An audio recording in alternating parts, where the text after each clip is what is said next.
ESPN. Bet the official sport of ESPN. Let's start with movie bets. Over 1.5 total bases and plus 115. Bets has 47. Right. Waiting for YouTube Studio to wake up.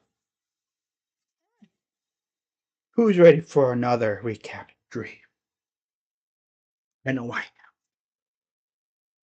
Oh, sorry I'm late, guys. You already know why I'm late.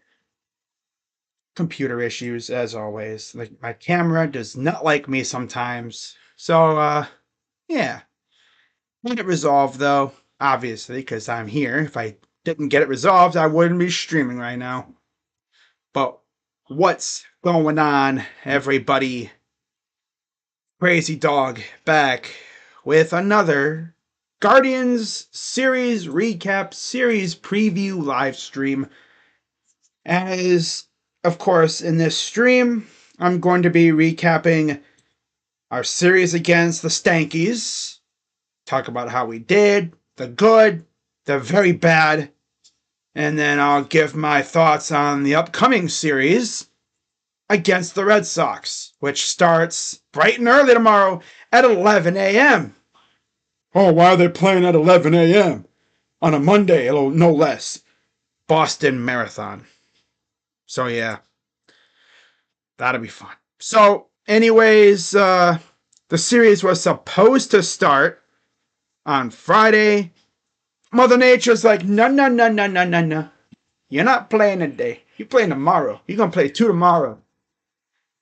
So, with the doubleheader, that meant the Yankees actually pushed back Luis Heel, and we had to face Poteet, but I'll get into him in a minute. Starting off the series, we had Cookie Carrasco versus Clark Schmidt. And, I'm sorry, no. Yeah, Cookie Carrasco versus Schmidt. Okay. Confused myself for a minute there. And Cookie, again, wasn't horrible, but he's what you would expect, right? Definitely not an ace anymore. Far from it. He went 4 2/3, 5 hits, 1 run allowed. Again, he's good at not giving up runs, but the walks, my God. By the time this season's over, if Carrasco lasts as a starter or even on this team through the season, he's probably going to have like a small village's worth of walks. Pretty much. He's going to have walked like a small army. 5 walks in this game. 2 Ks. Yeah, location seems to be a major issue all of a sudden. And then Clark Schmidt also had 5 walks, so a very rough day for both pitchers, but he had 7 strikeouts. 3 hits, 2 runs, 1 earned, and 5 innings as well. And the runs that were scored were the classic small ball kind, aside from 2 runs that were scored on a Oswaldo Cabrera 2-run Jack Daniels to right field. That was the deciding run. Those were the deciding runs in this game. Trent Grisham grounded into a double play, but they scored a run. And it was like that for a while. We were like, okay, Cookie's doing fine, but can we please score some damn runs? And we didn't score runs until it was pretty much too late. As Cabrera homered, top 6, 3-0.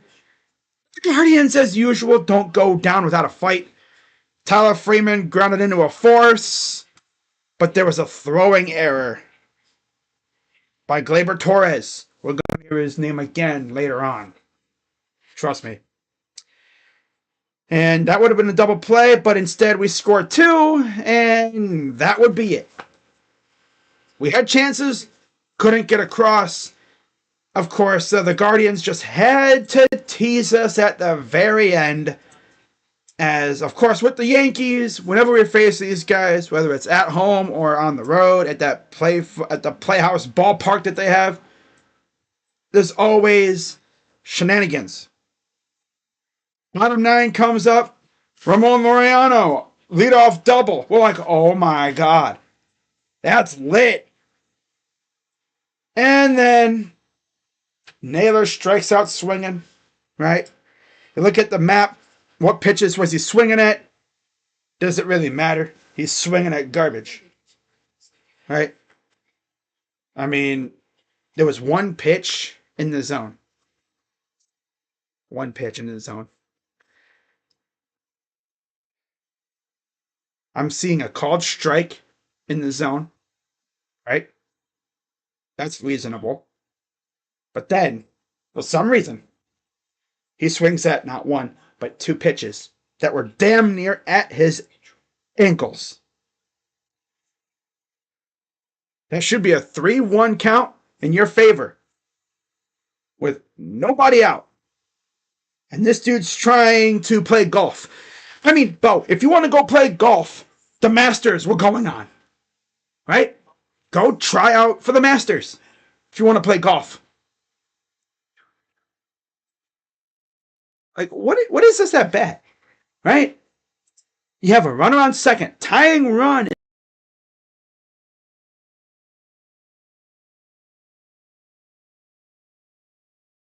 L'Oreal comes up, and I was pissed off by that Bo at bat. You know, Florial put on a good at bat, looking solid, right? Like he's actually putting on a major league at bat. He's not trying to hit everything 1,000 miles per hour. Fouls off a couple pitches. He was in the count, full count. And then the umpire had to get involved. Rings him up on a pitch inside off the plate.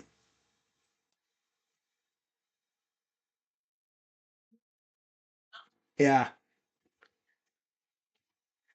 of course. Yep. Then, because the Guardians just love torture, Brian Rocchio grounded out very next pitch or next batter. In fact, one very next pitch, he grounded out. So that was it.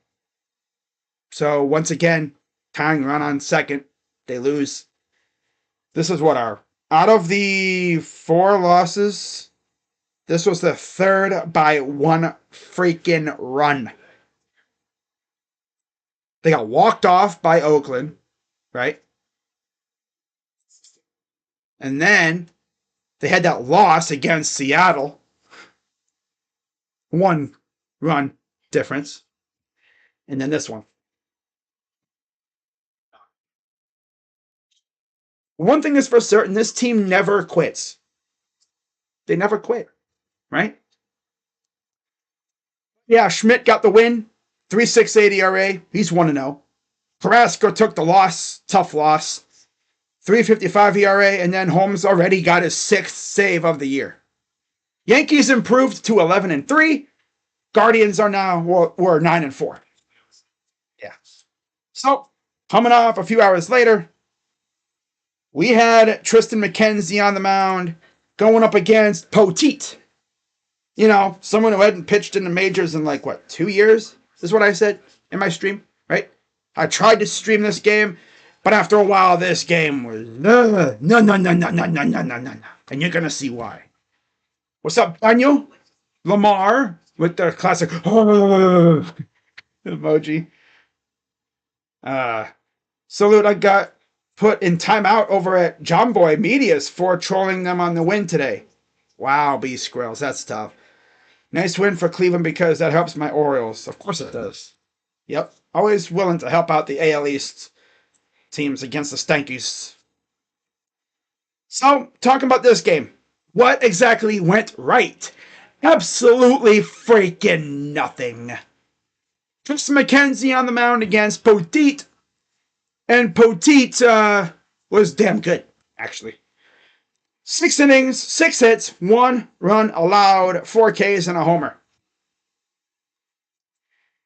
McKenzie, on the other hand, yeah, he is not right at all. 4 innings, 4 hits, 6 runs, 5 earned. Not 1, not 2, not 3, not 4, 5, 6 walks. I talk about Carrasco walking a small village. Mackenzie's out here walking a freaking small country out here. Like, my God. Half the pitches were like up or outside, or this dude's putting them everywhere but where they need to be.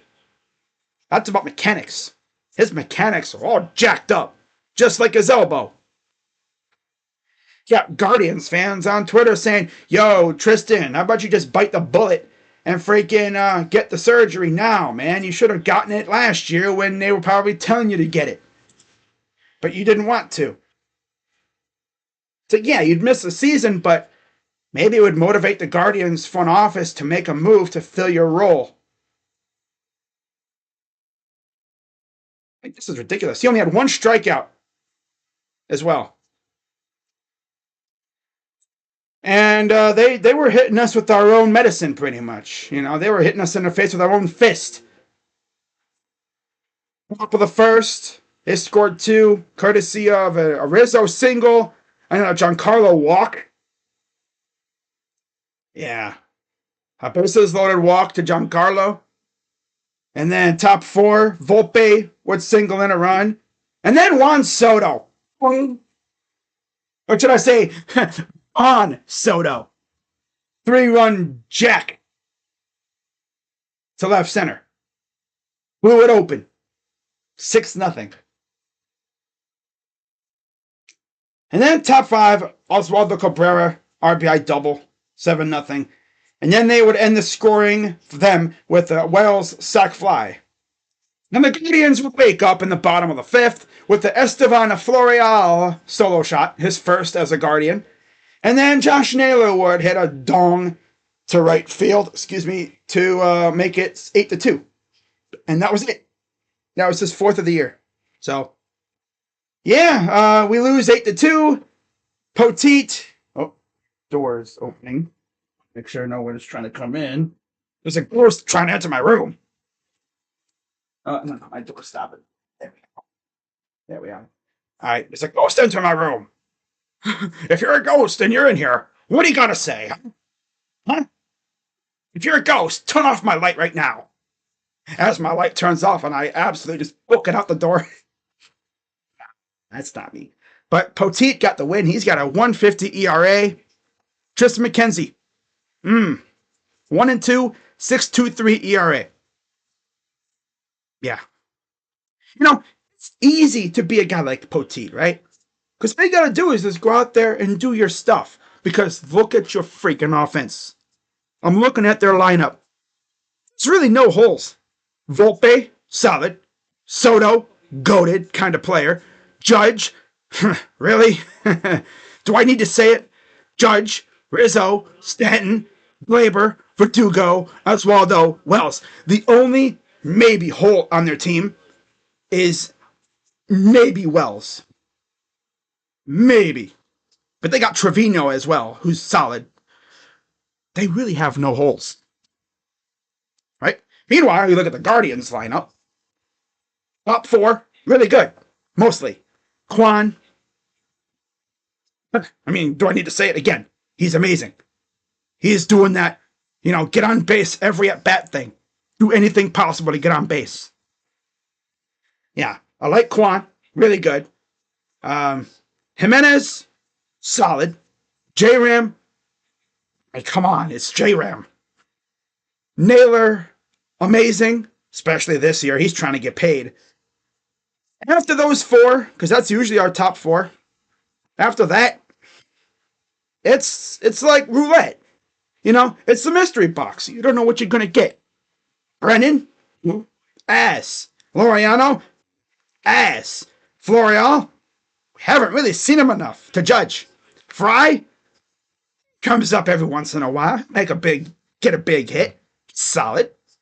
Arias, or should I say Arias?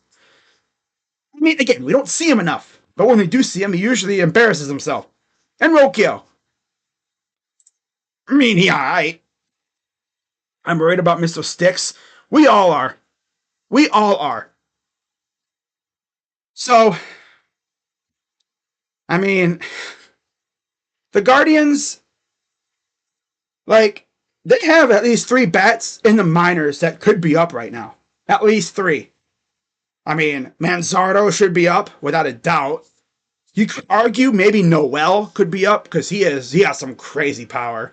I would say DeLauder, but he's in Double-A. It'd take him about half the year to maybe get to Triple-A. But I don't know. I wish he would be up right now. Those two need to be up here by next year for sure. Manzardo will be up here by next year. And then DeLauder might be ready to go by middle of next year, hopefully. Hopefully. But we're talking about the Guardians here. It's all about that freaking, extra year of eligibility. I was like, why don't you just extend them? Then you don't got to worry about arbitration. Right? You get the most out of them now. Right? But no, let's keep them down for as long as possible. They say, oh yeah, play the young guys. And they keep our best young guys down in AAA forever. What is that logic? But overall, not a fun game. I tried to stream it. It got bad, so I stopped. So, yeah, we lose 8-2. Poteet's 1-0. McKenzie's 1-2. And then came today's game. And I'll be honest, looking at the matchup, I wasn't really feeling it. Logan Allen versus Nesty Nestor. And believe it or not, it started off exactly as I'd expected. Not good. I feel like it probably would have went over the freaking scoreboard if it was lower. Right? That thing went like 450. Like, damn. You might as well say he went hit it to the lake. But yeah, he got him on the board, top third. 3-run blast for Judge. Surprise, surprise. Not to be outdone. Jose Ramirez is like, oh, cool. Watch me hit home run pitch. Home run pitch by Jose. 2-run blast to the home run porch. And left field. So he made it a 3-2 game.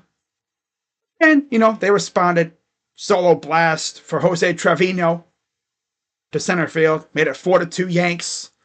And then Arias would respond from 5 with a solo blast of his own. So all of a sudden, we got a home run derby out here. Right? A home run derby broke out of nowhere. And then the one run that we essentially scored at the time that was not a homer, Josh Naylor. RBI single tied the game. And then Estevan Florial, the former Yankee. One shot to right field. Place goes crazy. All of a sudden, Emmanuel Clase is like, oh crap, I got to get up and get warm. So he's over here warming up. He comes in, right? And got 2 outs. And then, he forced a routine fly ball to right. Any right fielder with exceptional skills tracks that ball down. Maybe a little extension, puts the arm out, catches it. And, Matt Underwood on the broadcast says, book it. Guardians win. And, Clase nails down the save. No. Will Brennan took arguably the worst route I've ever seen a right fielder take on a fly ball. And, gave up the tying run. Blows the save for Clase. And then it all fell apart after that, pretty much. As we would go to extras. Tying double. And then we go to extras. Anthony Rizzo, of all people, of course. 2-run single. Gives them a 7-5 lead. We're thinking it's over. But no. Guardians are like, I ain't here to damn bail. Where y'all going? I ain't here no damn bail. So essentially, Josh Naylor did what he always does. Grounds into a force out. Except this should have been a double play. But Glaber, again, bobbled the ball. There's Glaber again. Bobbled the ball at second base. Allows the runner to score. Josh is at first. And the inning continues. Right? And then David Fry comes up. And I swear to God, I thought this dude hit it out to the deepest part of the park. But it went off, just barely off the top of the wall. leads to a double. So runners on second and third, down by a run. Will Brennan comes up, the guy that took that horrible ass route. The game should have been over. And he freaking redeemed himself. How about that? Reached on a fielder's choice. And yeah. Again, throws home. Nobody there. I mean, there's somebody there, but he bobbled the ball. Again. Wow. So he scored 2 runs because of him bobbling balls. You could bobble these balls, Glaber. Yeah. Yeah, he's notorious for being kind of bad at defense, seemingly. He's the kind of guy that would give you a mini heart attack whenever you see the ball rolling his way. But yeah, we score, tie the game, and then up comes Andres, who hits it just deep enough to right field, and David Fry scampers home with ease, and the Guardians avoid the sweep, 8-7. They beat the Yankees. Logan Allen out there, 5 2/3, 6 hits, 4 runs, only 2 walks this time. Not bad, 2 walks.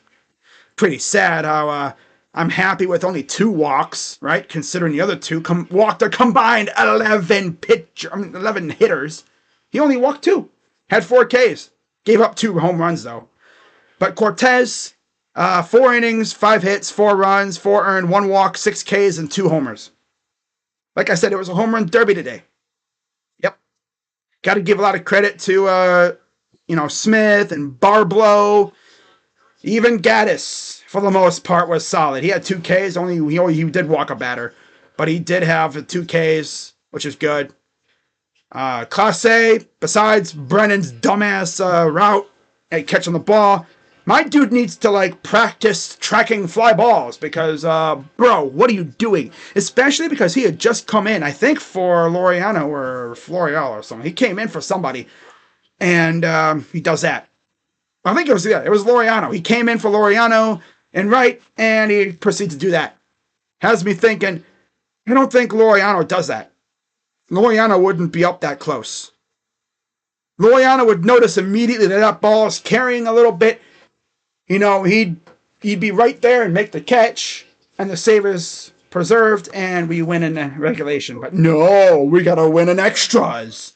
I mean, hey, a win's a win, but it sucks because Class A got the blown save. Freaking ridiculous. It's not on Class A, though. He served, it was a good pitch, right? That's a pitch where it should be a routine out. But not for Brennan because he's a dumbass. Luckily, he redeemed himself. But, yeah. Cortez wasn't great. Logan Allen, same thing. It was a very offensive day. Yep.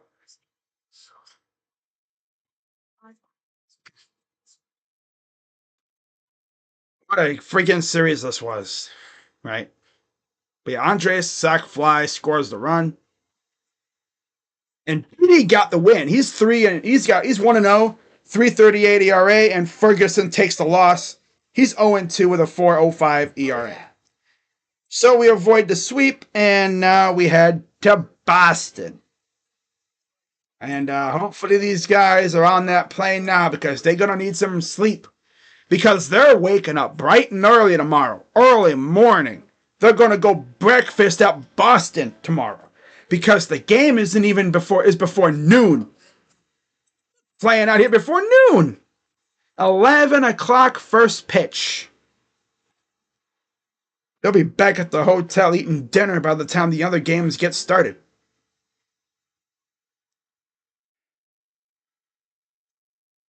Wow. So it'll be Xavier Curry on the mound tomorrow for the Guardians, making his first start of the season against Cutter Crawford, who's no decisions, but he has a .57 ERA and 18 strikeouts. Against Curry, well, they haven't really faced him much. And against Crawford, Brennan and Florial have an RBI apiece. Brennan actually has a homer, as does Jose. 1 homer, 1 RBI, batting 2 for 6. So that's cool. He's got 6 at-bats, batting .333. So, see how that goes. Now, looking at the stat muse, see if Xavion. All right, we're back. Sorry about that, guys. Internet decided I'm gonna run it getting your way. Carter Crawford is 0-2 with a 5.52 ERA and 10 Ks in 4 appearances against the Guards. They all have been relatively shorter appearances, the longest being 5 2/3 back in 2022. Last year, got to him pretty good, especially on June 7th at home. 6 hits, 3 runs, 2 earned, a loss. So, now the first meeting in 2021, we beat him up pretty good too. 2 innings, 5 runs, 1 homer, 2 walks, and 5 earned. Ouch. 3-3 at home. What's up, Oren? Now, Carter Crawford, of course, I'm not going to look at Xavion because this is his season debut. He looked good in the minors on his rehab starts. But Carter Crawford against the mighty Angels, 4 2/3, 2 hits, 1 run, 3 walks, 5 Ks. Against Baltimore, 5 innings, 4 walks, 6 Ks. Damn, 4 walks? Damn. And then against Seattle, he pretty much cooked them really good. 6 innings, 3 hits, 1 walk, and 7 Ks. So with the way our lineup is, we're probably going to get either we're going to get cooked by Cutter, or we're going to destroy him because there's no logic with this freaking team. I swear. There isn't. And of course, like I said again, for Xavion Curry, he's only faced him twice. Hasn't started yet this year. So moving on to game numero dos of this series coming up on April 16th. This would be a much later game. Was it 6 o'clock? 6 o'clock. It'll be Tanner Bybee against Garrett Whitlock. Both pitchers are 1-0. Tanner, 5.93 ERA, 15 Ks. Whitlock, 1-0, 1.26 ERA, 16 strikeouts. Tanner, of course, he's had some issues at times with location. But, yeah, he's been solid. Yeah. He's been good. 5 innings, 4 hits, 1 run, 2 walks, 4 Ks in his last start for Garrett Whitlock. His win came against Seattle, where he went 3 hits in 5 innings, 1 earned run, 8 Ks. And then, of course, for Tanner, he's coming off a 4 1/3 inning, 6 hit, 5 run, 3 walk, 2 K performance against Chicago. Coming off that pretty good performance against Minnesota, where he got the win. Now, let's take a look at Tanner. Well, first off, let's take a look at Garrett Whitlock. Whitlock versus the Guards. Not sure if he's ever faced us before. He's 1-0 with a 2.84 ERA, 7 Ks, 3 saves.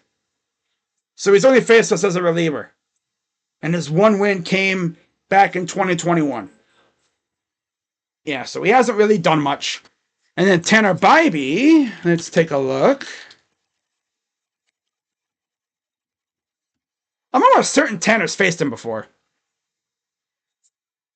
1 start, got a win, 5 innings, 4 hits, 2 runs, 1 earned. Yep. He was credited with the win on June 7th. So, that's cool. That's cool. That's really cool. Gotta work, won't see game tomorrow. Damn, it's 11 a.m. That's crazy.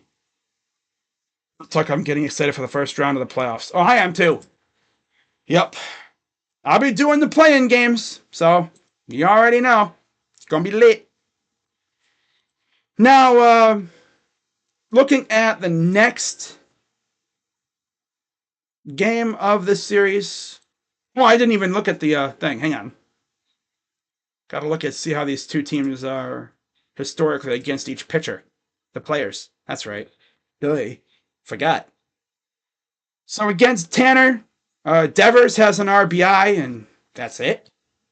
And against Whitlock, Jose has an RBI, and that's it.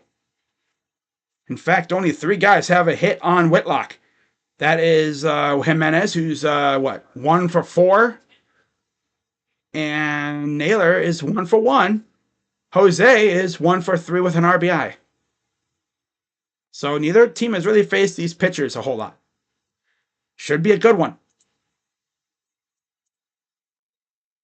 And then on Wednesday, let's see here how far this goes. Let's do this.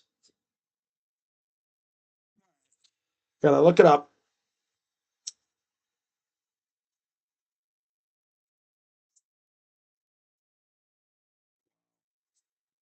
Colorado and Toronto. Wow.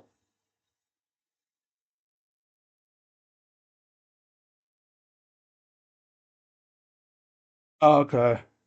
So T. Higgins anticipates playing for Cincinnati. Interesting. See how long that lasts, right? So I'm just waiting for this freaking thing to get serious real quick.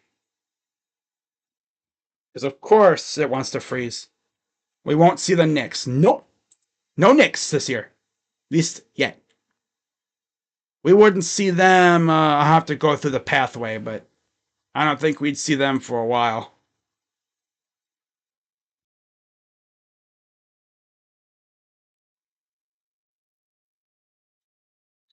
A little off on my computer just loves to freeze on me, man.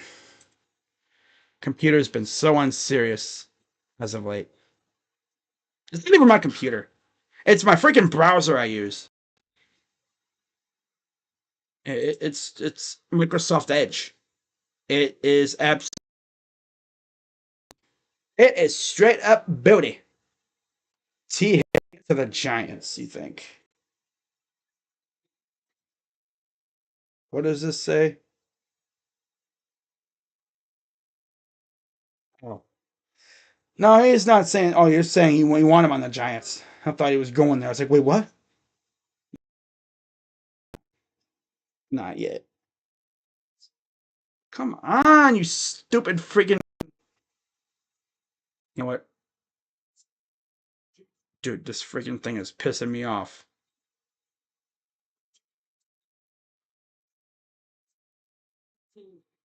Hang on. Come on, stupid Edge. You're ruining my freaking vibe right now. Microsoft Edge is so bad on this damn computer, I swear.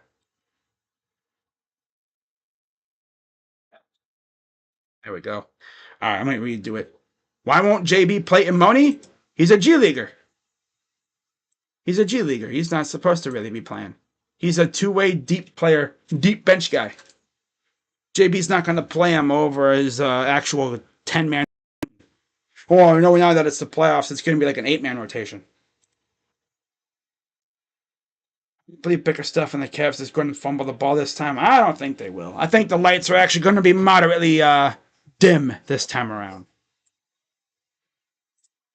I think the lights won't be as bright this year, hopefully. Let's pray. Let's pray that the lights won't be too bright this time around. So I gotta love how this lovely browser of mine decides to make it all about himself. And he decides to just look like booty. Ruining the flow of the stream. Alright, so Scheffler wins the Masters by 4 strokes. Second Masters win in 3 years. Damn, Scott. Scotty.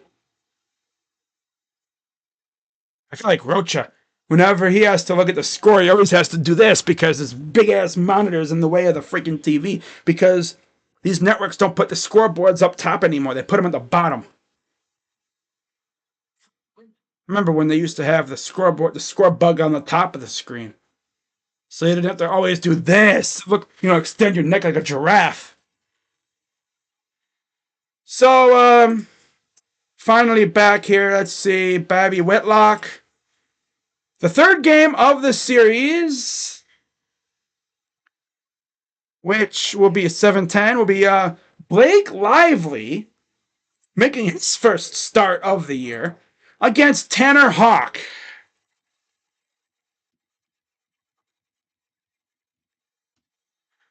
Best part about this is, again, another pitcher making his first start. Wish we would have kept Savale.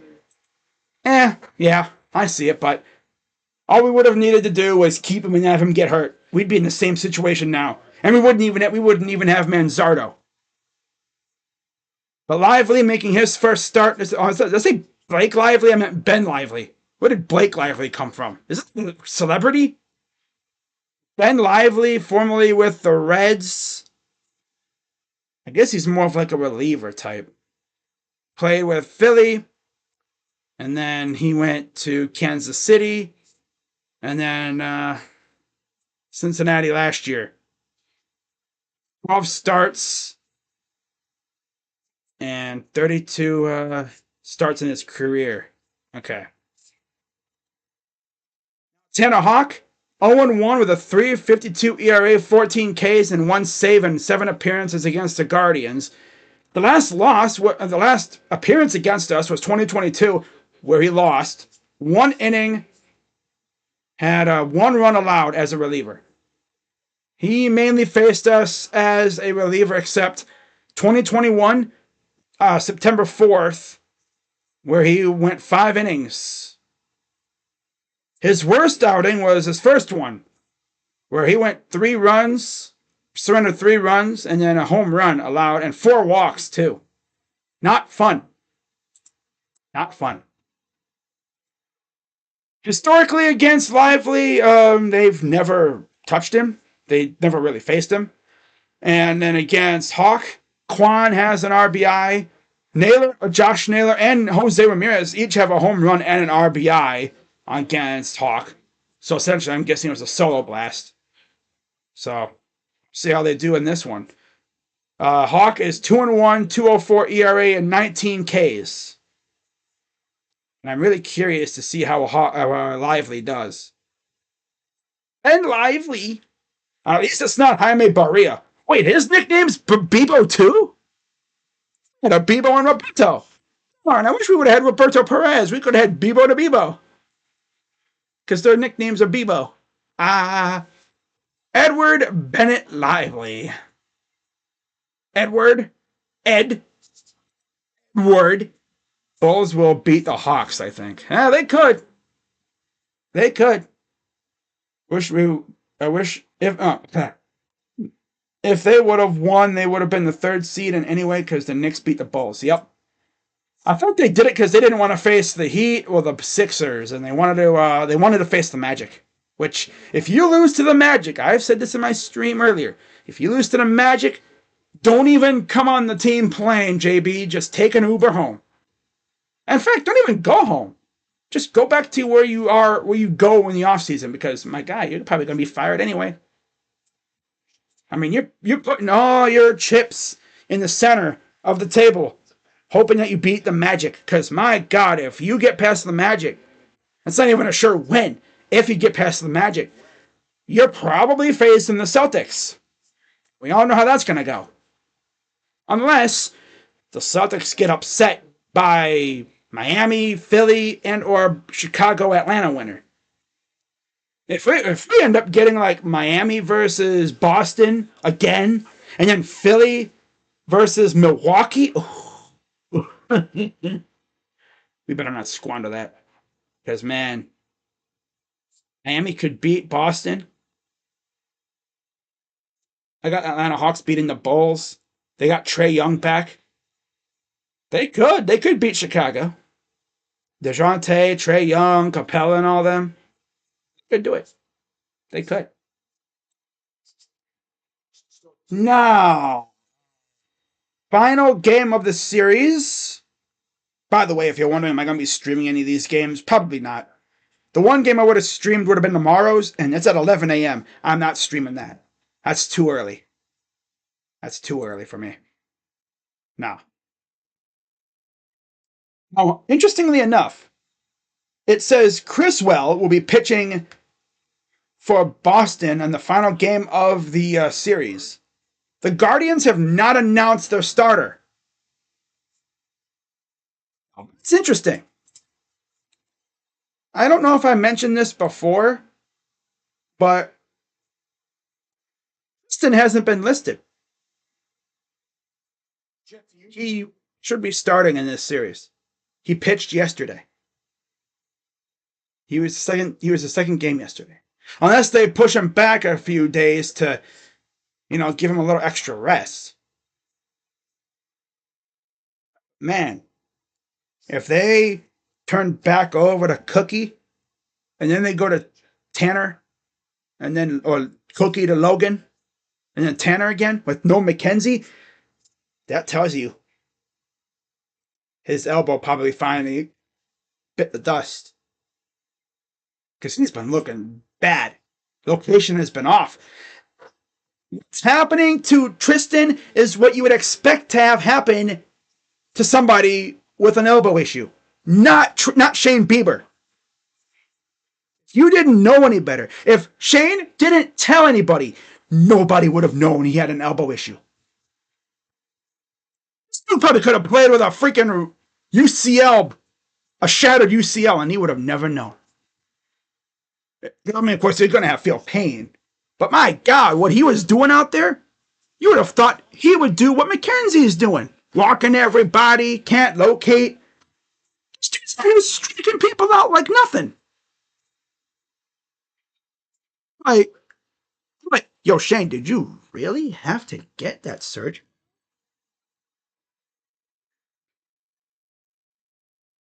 Must have been bad, because I think almost the same thing happened to Tristan, and Tristan didn't need it. What had to happen to Shane, bro? I feel like the baseball gods saw Tristan pass on the surgery and said, well, they were due for a surgery. Who should we give it to? I know. They're experiencing happiness, and we can't have that, can we?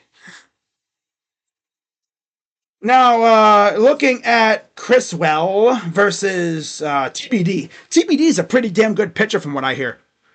Yeah, he's an elite pitcher. Hall of Famer. Up there with cash considerations and player to be named later. Those three are Hall of Famers. 50 ERA, 4 Ks for Criswell. And we'll see what the Guardians do. Because, again, they don't have it listed. Let me see if they have McKenzie on ESPN right now. If they don't, then that tells us all we need to know. They might have just pushed him back a few days. A day or two. Whatever. Because maybe there's like an off day coming up. Actually, I don't think there is.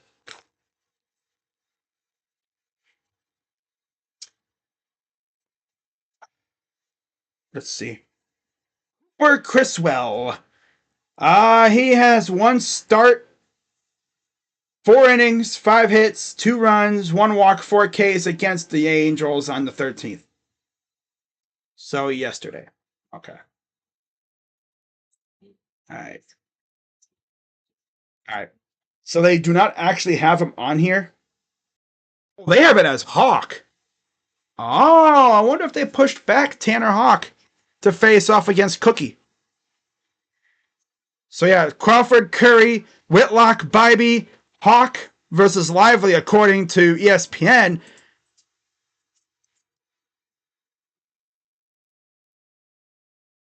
Wait a minute. No. What? MLB has Criswell. This is on the 18th. Oh, maybe it's Cookie versus Criswell. Well, in that case, let's take a look. Let's see if I don't think we've ever faced Cooper Criswell. Criswell. Let's see. Yep, never faced him. Now, obviously, Carlos Carrasco, versus Boston Red.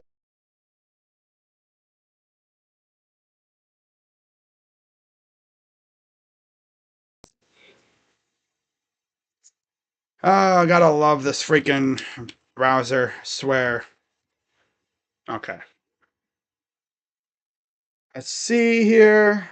So Carrasco is 1-4 against the Red Sox. Although with the Guardians, he was 1-1. No, he's 1-3. 1-3.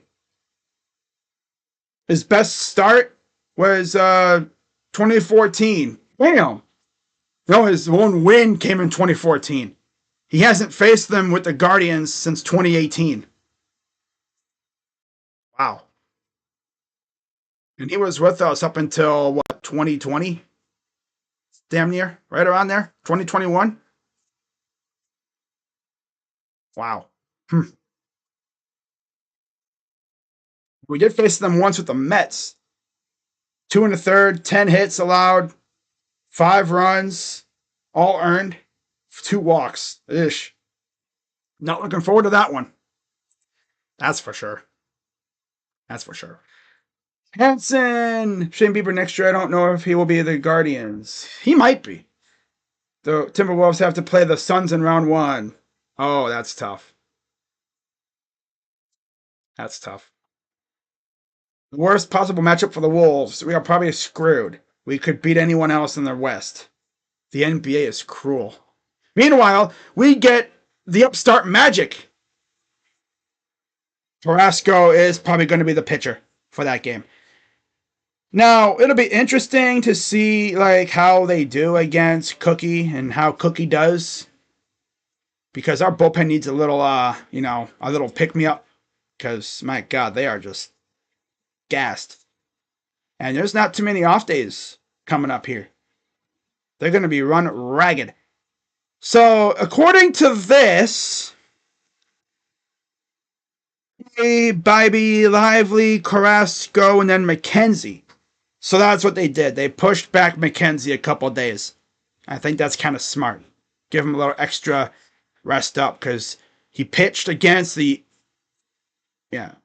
pitched against Chicago on the 8th. Then he pitched yesterday in game 2. So that'll give him 1, 2, 3, 4, 5, 6 days of rest. So yeah, an extra day. Okay. People are like, oh my God, McKenzie, did his elbow explode? No, he's pitching against Oakland, which I like that idea. Pitch him against the trash-ass freaking A's.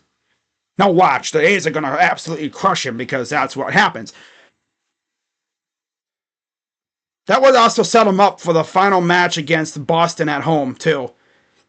Last week of April. Or last weeks or so of April.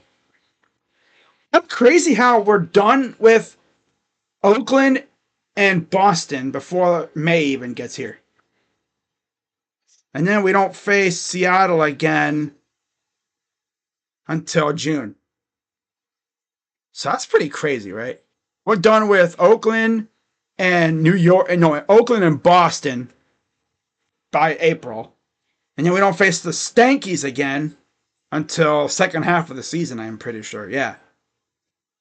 Yeah. Would you guys believe it? I was checking Bleacher Report a few days ago, just seeing what they had.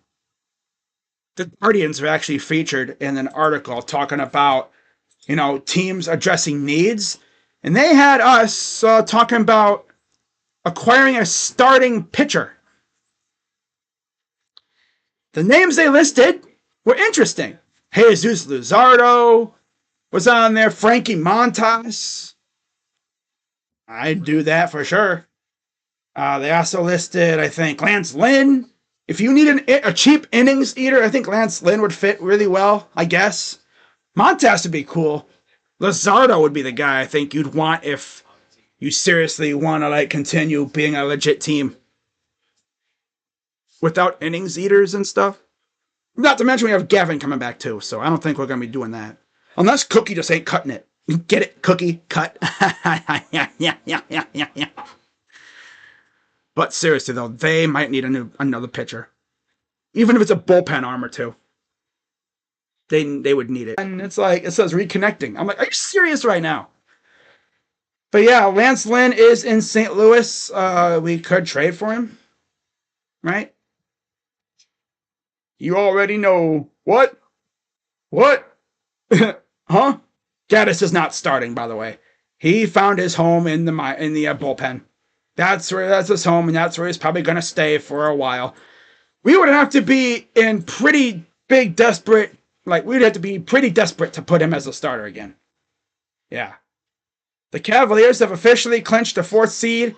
They will play the Orlando Magic. Here we go. For round 1, first game scheduled for Saturday, April 20th. All right. We're probably going to be the first damn game of the freaking playoffs. I already know. We're going to be the first freaking game of the whole thing. Freaking noon. I guarantee it.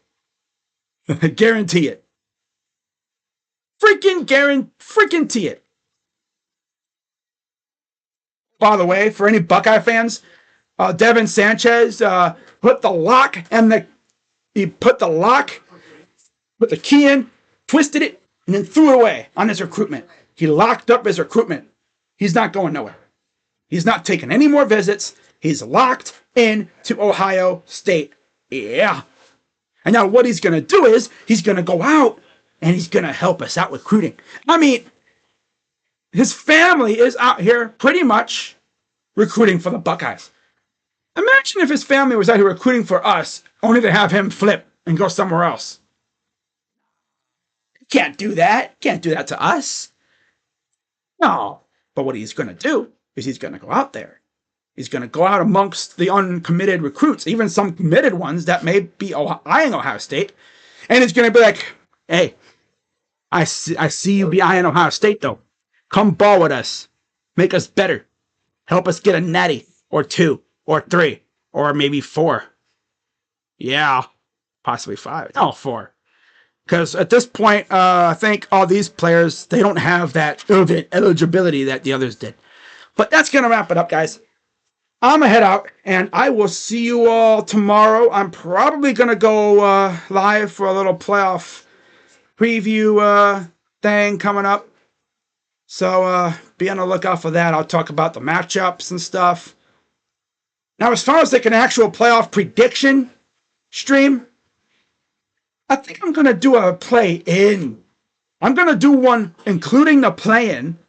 And then once the play-ins are done, I'll do another stream talking about the overall playoff prediction.